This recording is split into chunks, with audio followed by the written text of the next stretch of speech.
Ladies and gentlemen, please welcome to the stage General Manager, Black Hat, Trey Ford.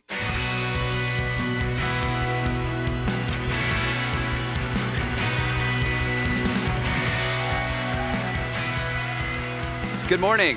Welcome. Before we get started, I want to take a moment with you. I'd like to call for a moment of solidarity.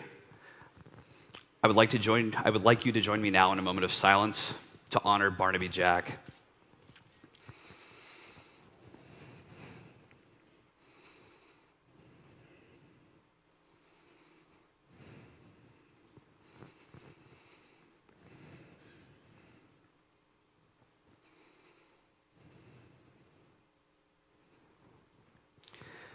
Black Hat remains focused on the community. We love you guys, and that is why we're here.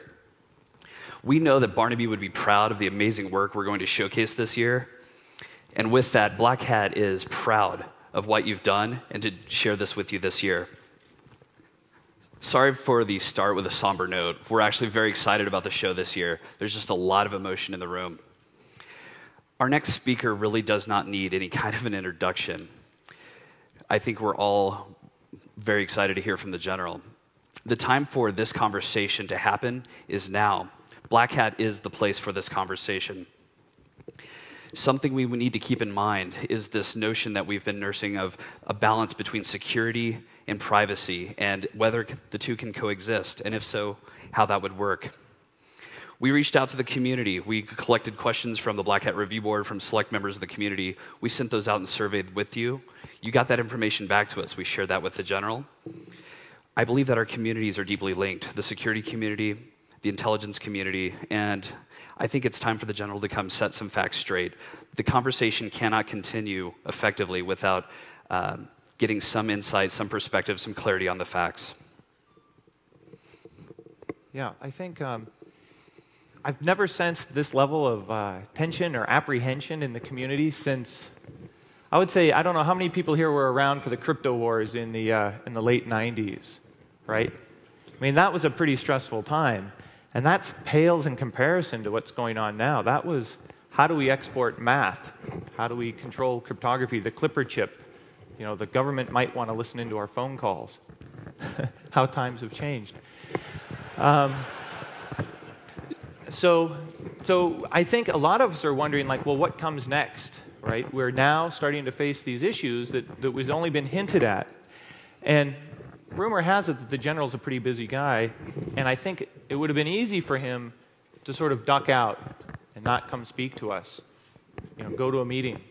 But instead, he's coming here to speak with us, not because he has to, but because he wants to.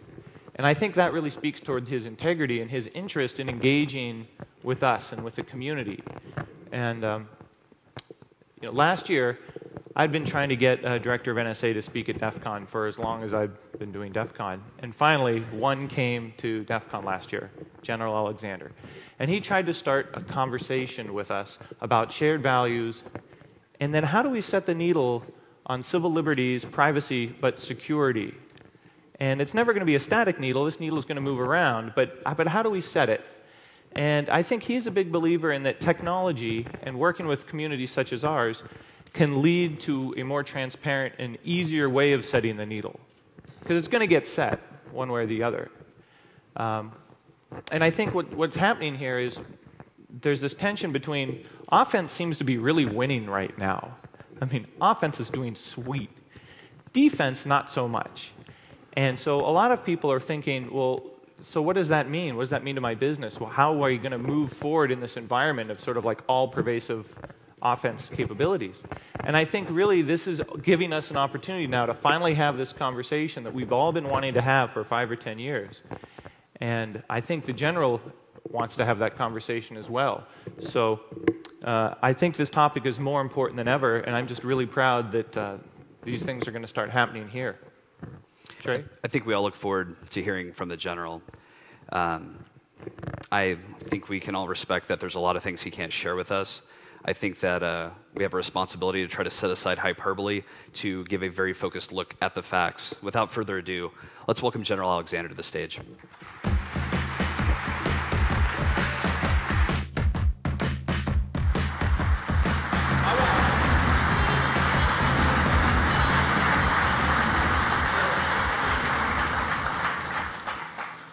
Well, Trey and Jeff, thanks for that introduction.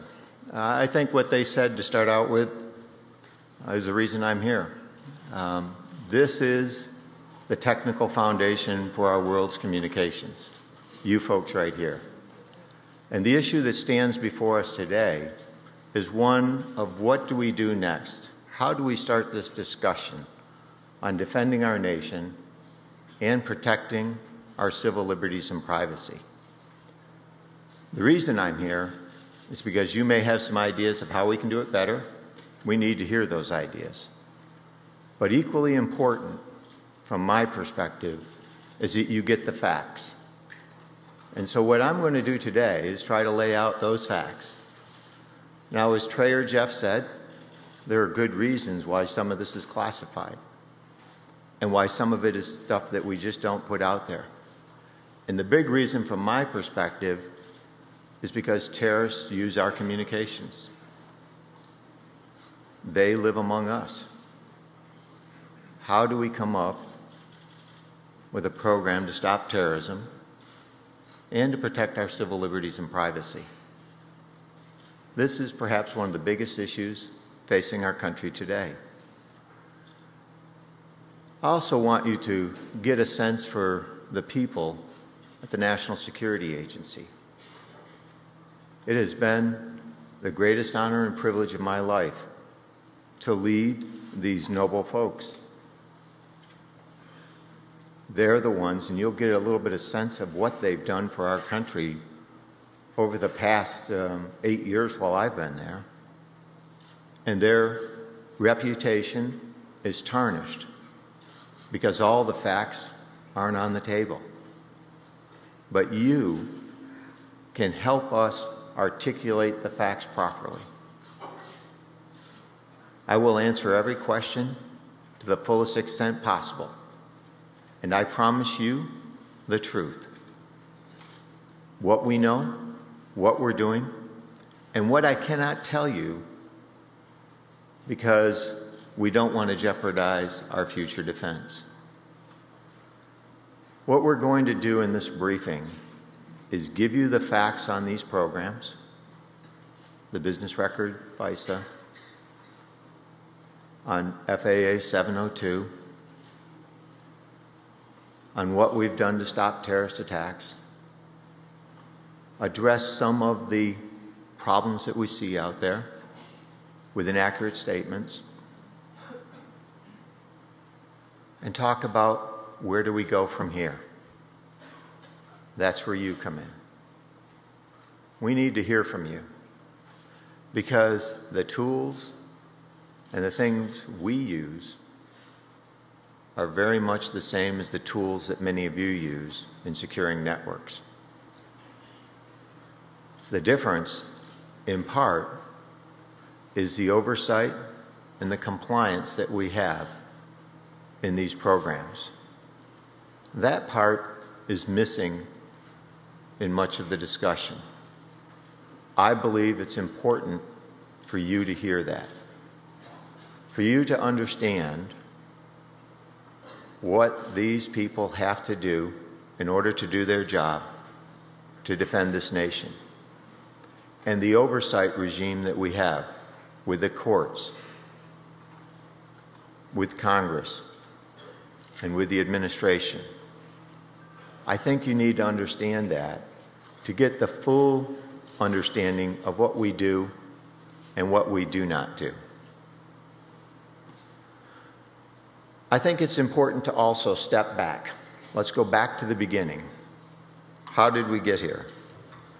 And normally, being a general, I would say, next slide. But they gave me a device. And they said, figure it out. It says Q. I thought that would be clue. Okay. So, there we go. Let's go back to 1993, the World Trade Center. It goes pretty quickly.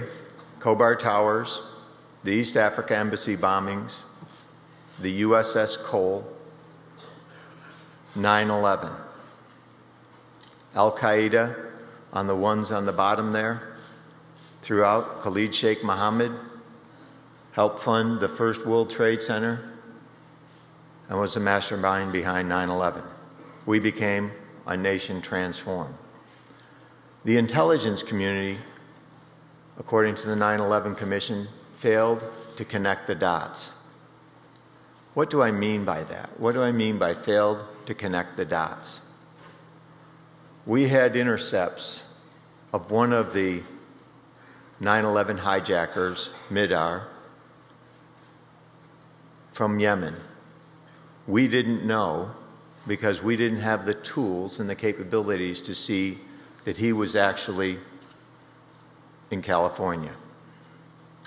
We couldn't provide the right tip or information that connected that foreign dot to a domestic plot. The intelligence community failed to connect those dots, and now what we're doing is putting into existence these programs. But I think in order to understand, so how do we actually use these programs? From my perspective, it's important to first understand the people at the National Security Agency, what they do and how they do it. So from my perspective, the best first thing is to step back and say, what did they do during this time period? What are they doing? And so our job is defending this country, saving lives, supporting our troops in combat. And when you think about our soldiers, sailors, airmen, and Marine that were in Iraq and in Afghanistan, it is our responsibility, along with the rest of the intelligence community, to provide the information that they need to survive, to go after the enemy. What you see on this slide is one of those tools that we brought to bear. This is a technical tool. What's not shown on the slide is the thousands of NSA personnel who volunteered to go forward. Over 6,000 NSA employees have gone to Afghanistan and Iraq. 20 of those cryptologists paid the ultimate price to ensure our troops had the intelligence they need. That's a noble purpose. That's what these people do. And you can see the impact. And for me, it was an honor and privilege to work with these folks. The time and the effort that they spent. Our discussions with General Dave Petraeus, General Stan McChrystal, Ray Odierno, Lloyd Austin, and Admiral Bill Craven. Our job was to provide that intelligence that they need and the timeliness that they needed it to help them go after the adversary. And you can see the significant drop that occurred as we implemented those capabilities in Iraq and our troops went forward. This is absolutely superb. The mindset of these people is foreign intelligence to save lives, our military, our civilian. That is a true noble effort. And those are the types of people I have the great honor and privilege to lead. But the discussion today has to take that next step. Well, what about counterterrorism? And what do we do about the discussion that I put on the table from the World Trade Center in 1993 to 9/11? What now? We failed to connect the dots. And so we had to come up with a way of helping to stop the attack. Our government, Congress, the administration, and the courts all joined together to come up with programs that would meet our Constitution and help us connect those dots.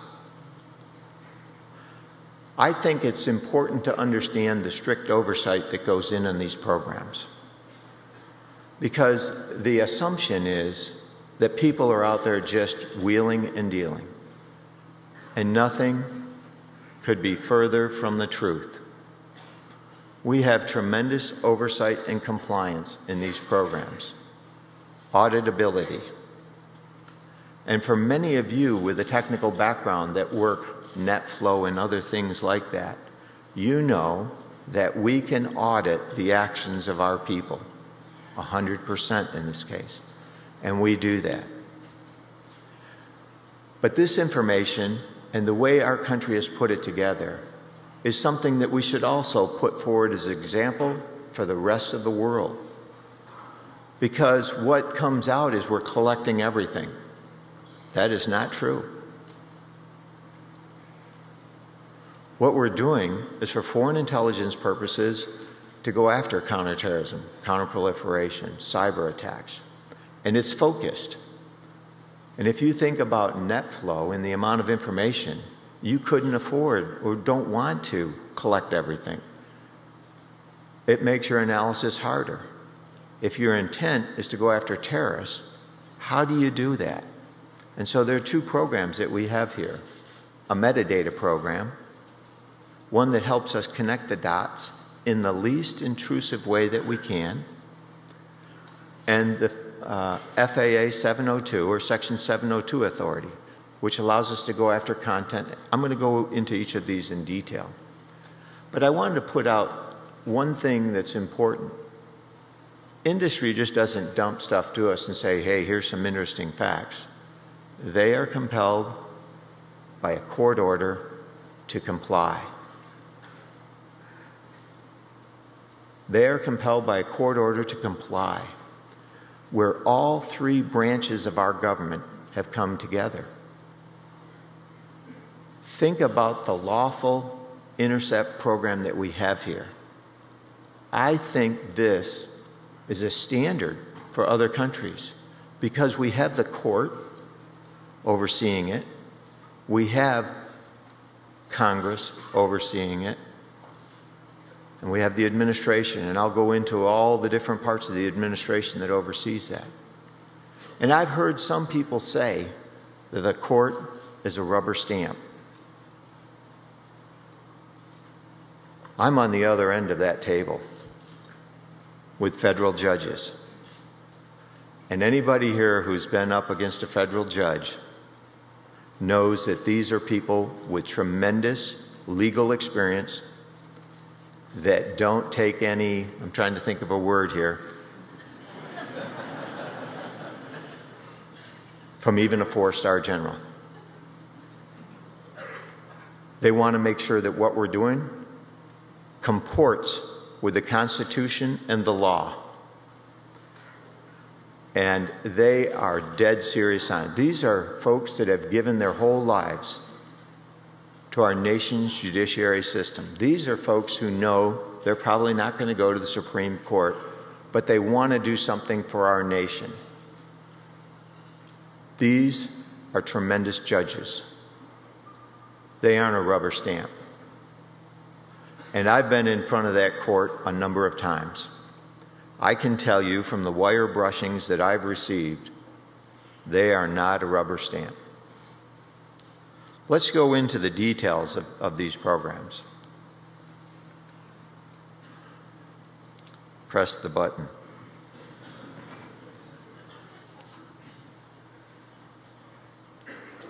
I thought it would be important to give you a picture of what our analysts actually see.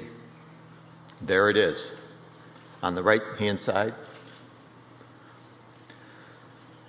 This is for counterterrorism purposes, a program that is designed to go after communications of foreign terrorist organizations to help us connect those dots from a foreign actor to someone who may be in the United States trying to do us harm. This program was designed specifically to help us go after that mid-R case. I think it's important to have some of the facts on the table here and for me to give you more of those, more facts. First, as you can see, what you have is the date, time of the call. the calling number, and the called number, the duration of the call. And we also put in the origin of the metadata, and you can see it says business record FISA, just as another case, because our analysts who work this, that's a flag for them that says, heads up, this is important court data. This does not include the content of communications. This does not include your phone calls or mine, your emails nor mine, your SMS messages. There is no content. There are no names in the database, no address, no credit card numbers, and no locational information is used. Let me give you an example of how this was important, how the foreign intelligence agencies like CIA and NSA work with FBI to help stop terrorist activities. And this actually was given out publicly on Basali Mualin, a terrorist who was in California. We had an intercept of a communication in Somalia, a phone number of a person talking about terrorist activities. And that phone number, based on what they were talking about, allowed us to look into the database. What does that mean? The database is like a lockbox. The controls that go on this database are greater than any data repository in government, and the oversight is the same. To get a number approved, there are only 22 people at NSA that can approve that number. They have to prove that that meets a standard set by the court, that this has that counterterrorism nexus with al-Qaeda-related groups. Then and only then is that number added to a list that can be queried. Only those numbers on that list can be queried into that database.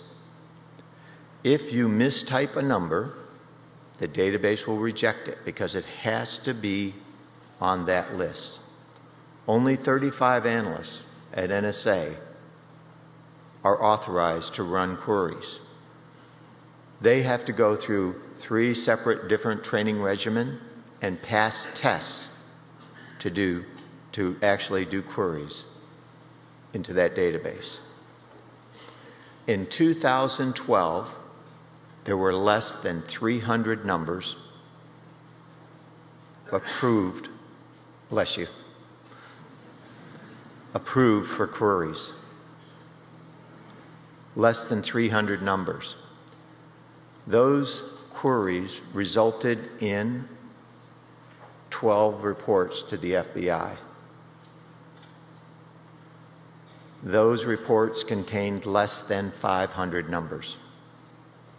Not millions, not hundreds of thousands, not tens of thousands, less than 500.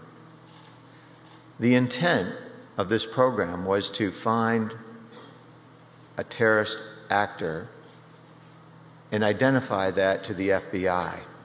If you think about it, the FBI is a great agency. Director Bob Mueller is one of the greatest people I have ever met. His agency does tremendous work for this country. Our job is not to complicate his life by giving him as many numbers as we can. Our job is to help him focus on the right numbers. And the number that we gave him in California, they had actually had, we gave that to them in 2007.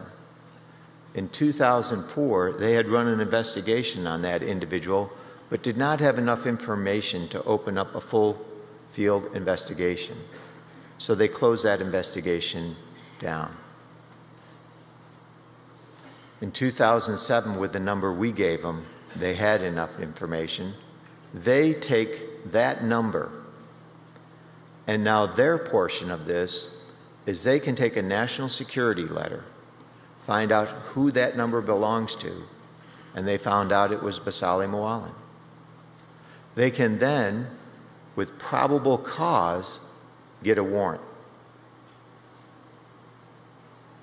NSA only has the fact of a number. FBI can take that, see where it connects to, use national security letter and the legal authorities given to them to take the next step. That resulted in the capture of Bazali Mwalin for material support to terrorism and several co-conspirators.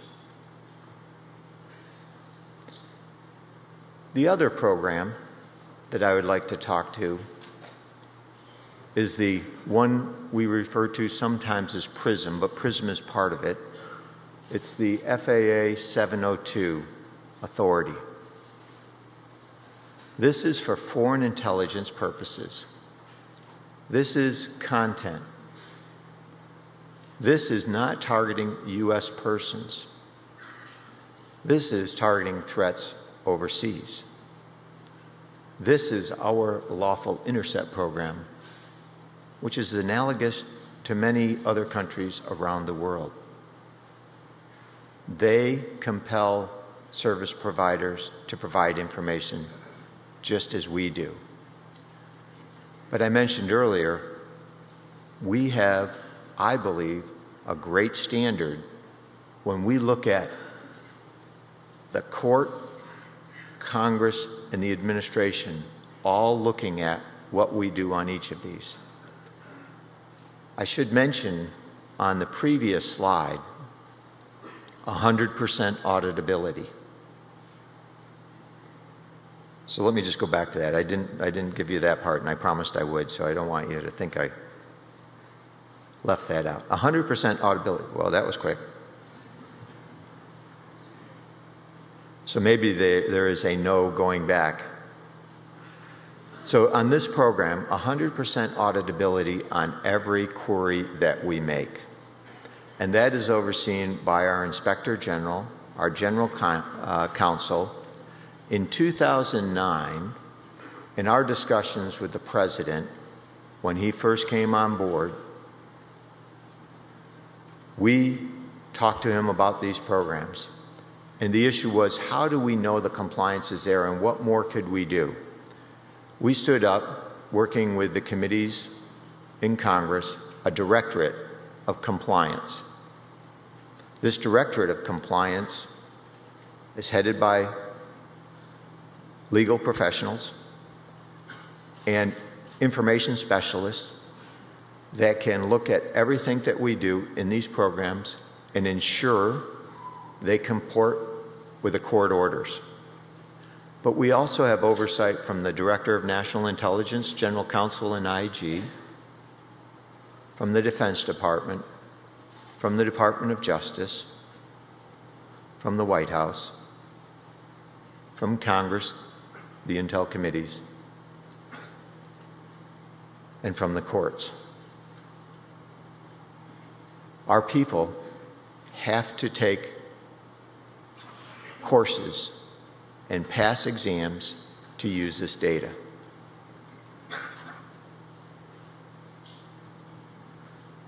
So the same level of control is given to the FAA 702 data. In fact, this is the one that at times people say they're listening to all our communications. That is not authorized under this. But the issue would be, for me standing up here, many are going to say, well, I hear what you're saying, but I don't trust that. Congress did a review of this program over a 4-year period, the Senate Select Committee on Intelligence. And over that 4-year period, they found no willful or knowledgeable violations of the law or the intent of the law in this program. More specifically, they found no one at NSA had ever gone outside the boundaries of what we've been given. That's the fact. What you're hearing, what you're seeing, what people are saying is, well, they could. The fact is, they don't. And if they did, our auditing tools would detect them, and they would be held accountable. And they know that from the courses that they take and the pledge that they've made to this nation. And they take that very seriously. Remember, their intent is not to go after our communications. Their intent is to find the terrorist that walks among us. How do we do that? So we have two programs that help us do that. One is on metadata, the least intrusive measure that we could figure out, and that's something that we should discuss, that allows us to hone in and give the FBI greater insights into these actors. And we have this content program, again audited, again our people that go through this have to go through these courses and pass those tests. There are allegations out there that they listen to all our emails. They do all these things. That's wrong. We don't. And if we did, we would be held accountable. 100% auditability on what we do here. At times, I look at that and say, is this too much? Our people say it's the right thing to do. The nation needs to know we're going to do the right thing. We comply with the court orders and do this exactly right. And if we make a mistake, we hold ourselves accountable and report it to everyone. I want to give you an example of what this means to us, what this means to our nation. I'm going to talk about the Zazi case, or the New York City subway bombing, because I think it's important for you to understand how these programs come together. NSA, our CIA, our foreign intelligence agencies, our allies have good ways to go after terrorists. One of those was an Al-Qaeda operative operating out of Pakistan. And we had insights to some of his communications and what he was doing. We took his name and through the 702 court compelled one of the service providers to give us the content of his communications, his email.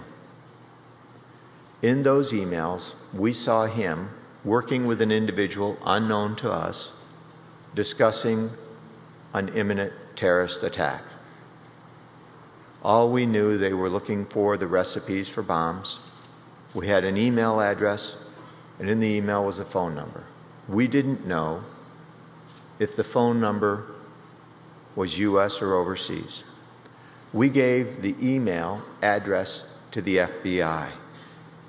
Again, the FBI has legal authorities then to take that email address and find out whose address is this.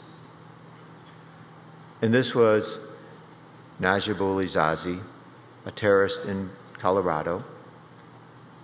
And they told us that the phone number that was in that email was his.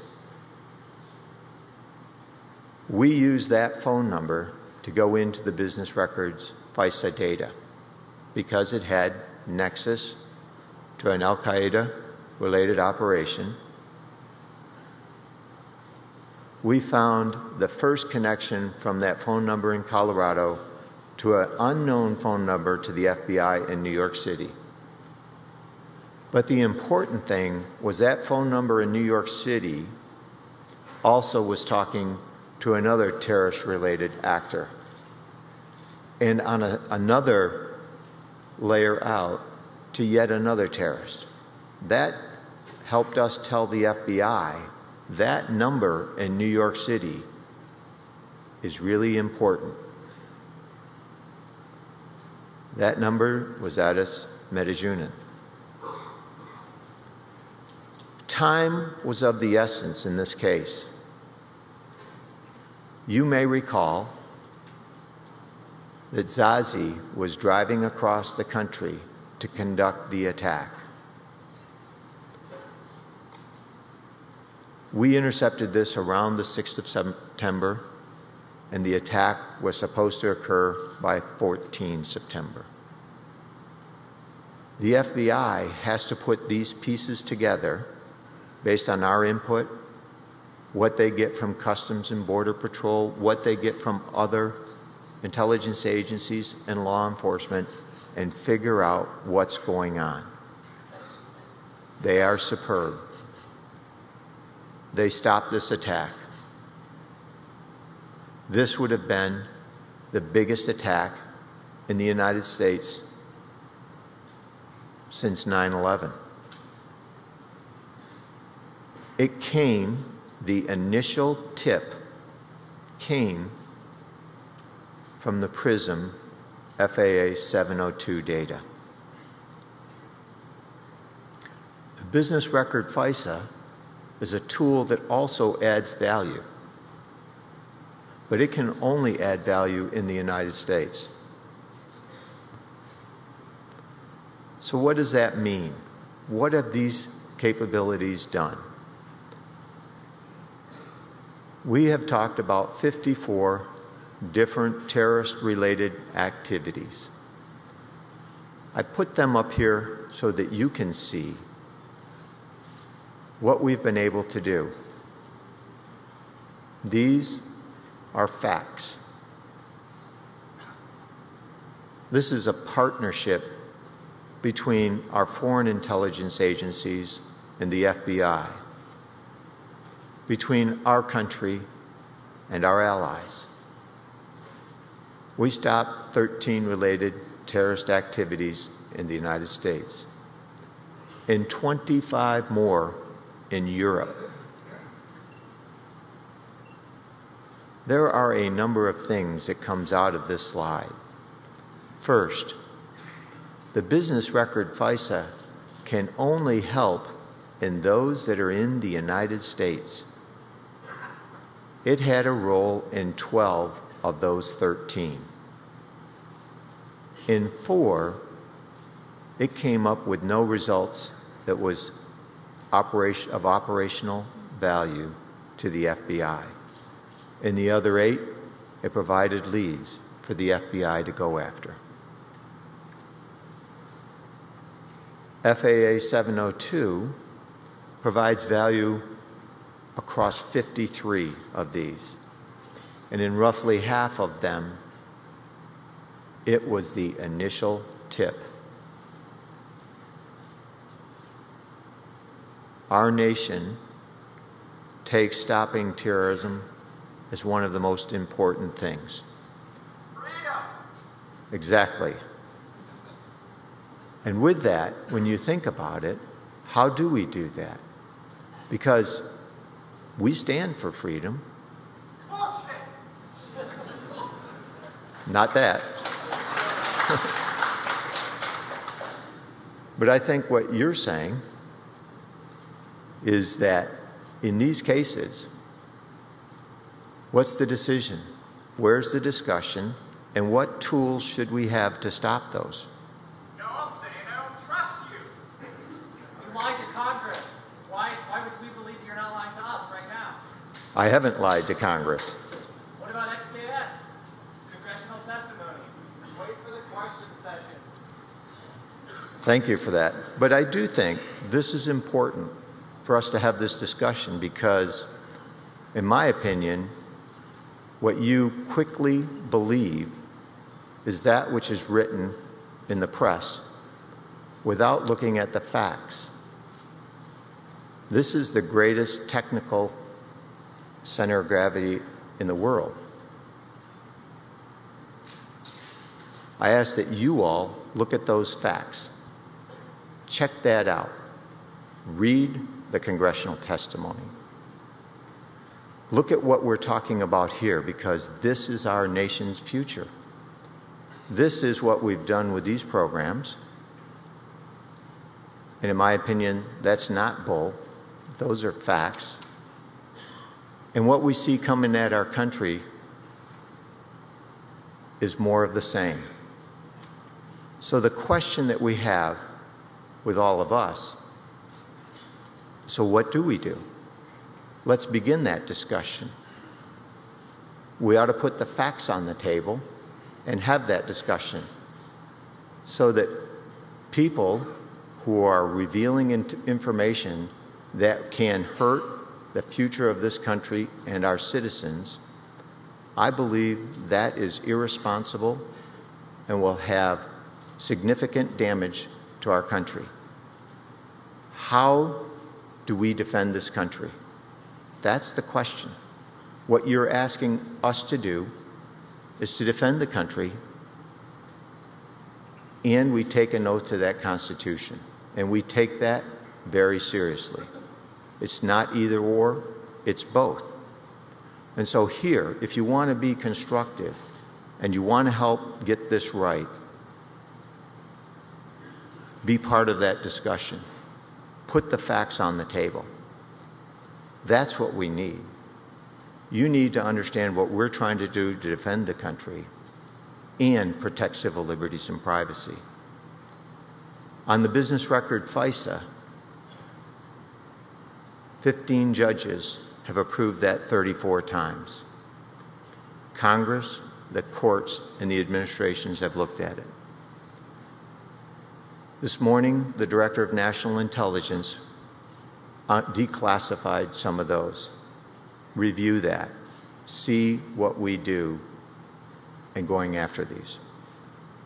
So with that, I'd like to open it up for questions.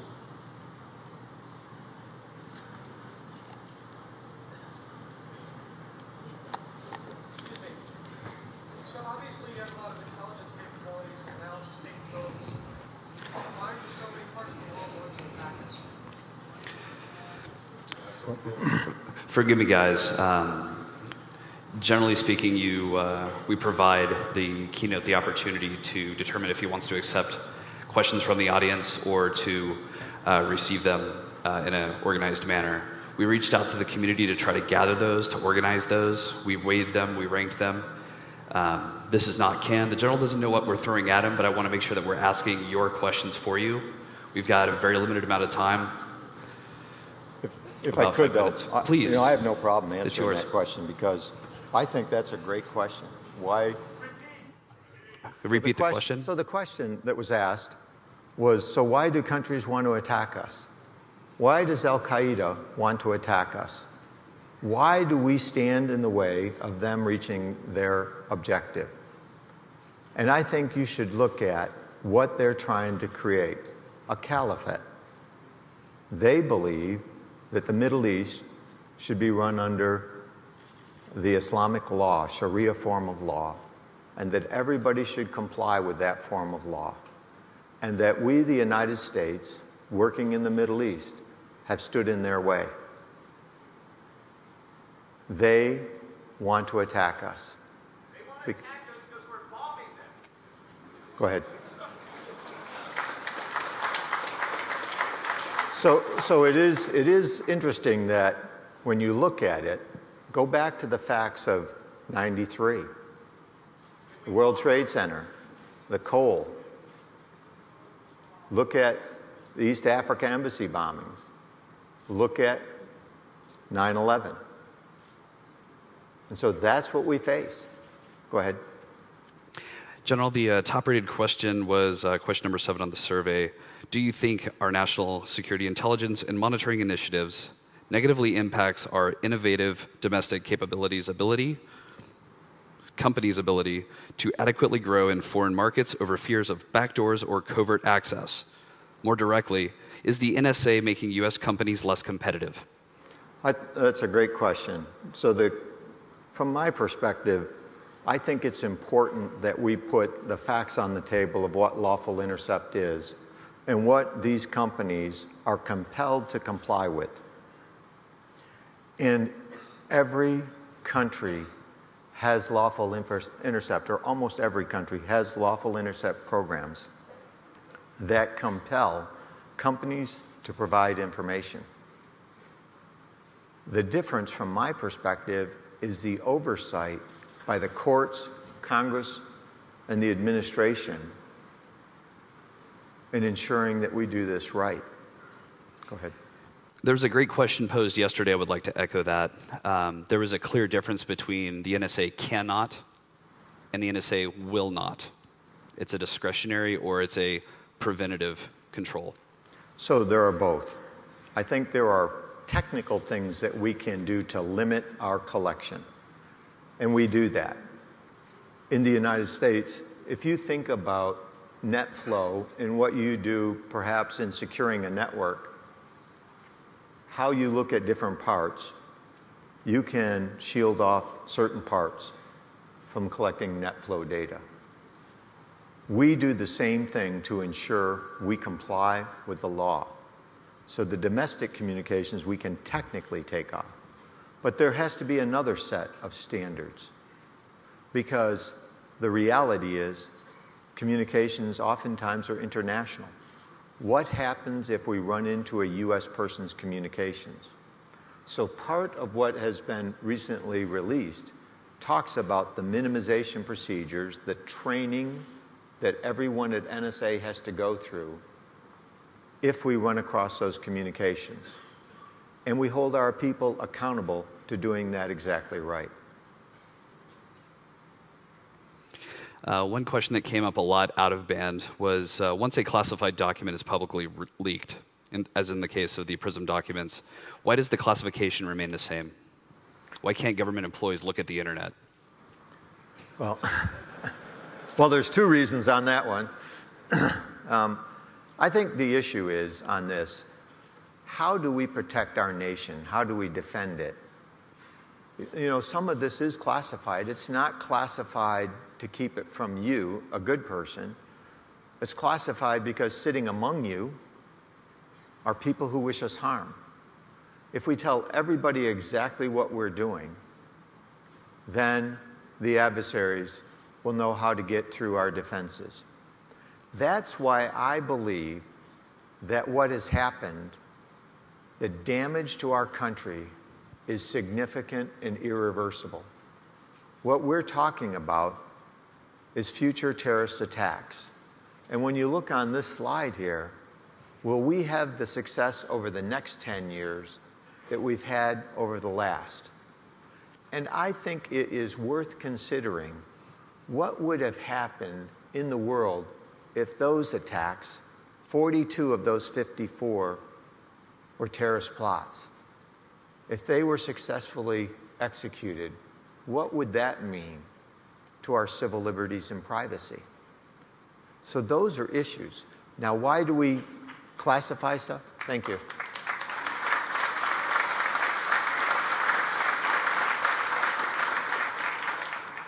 Go ahead. General, I know the NSA doesn't shop where we do. Our attendees here at Black Hat have a certain cadre of tools in our arsenal for defense. Our adversaries are well-read, well-steeped, have access to our tools and means. We appreciate the glimpse into what the NSA is doing, and I know you can't share more. But I would like you to speak to your position on whether or not these media leaks have affected the NSA. Well, it has. You know, and I think you can hear it from some of the comments that we've gotten here, the sporadic comments. You see, think about people who are willing to go forward to Iraq and Afghanistan to help ensure our soldiers, sailors, airmen, Marine, and the civilians get the intelligence that they need. I believe these are the most noble people that we have in this country. They are willing to put their lives on the line for their fellow soldiers and fellow Americans and other countries. And 20 of them lost their lives. And when you think about that, the issue is these same people who take that same oath to uphold and defend the Constitution are the ones that run these programs. And we get all these allegations of what they could be doing, but when people check, like the Intelligence Committee, they found 0 times that's happened. And that's no bullshit. Those are facts.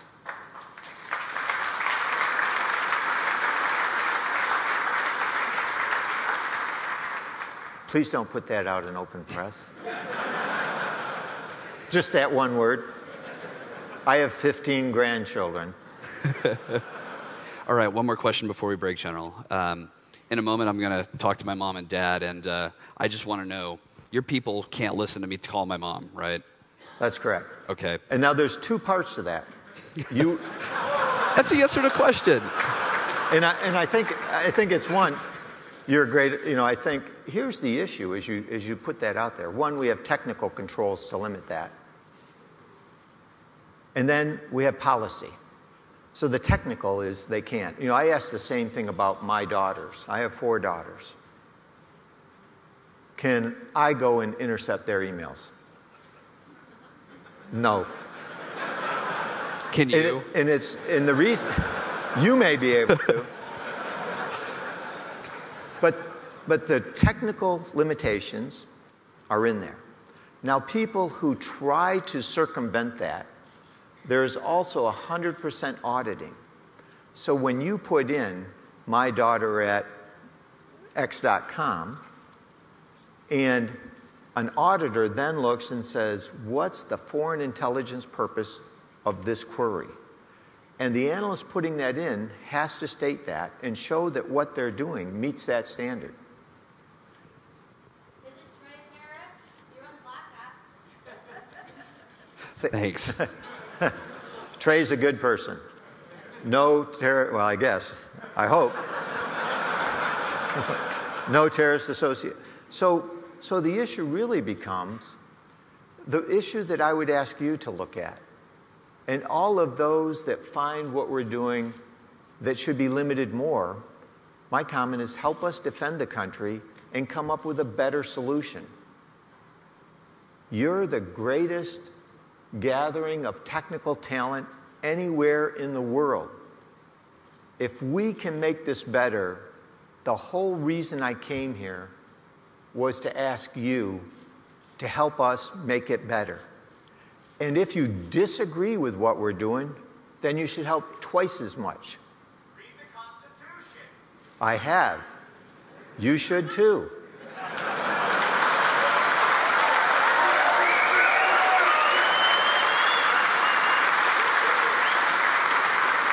General, I know that it would have been a lot easier to not come. Black Hat is a warm, loving crowd that loves, guests in a different way. Yeah. But thank you so much for coming out. Thank you.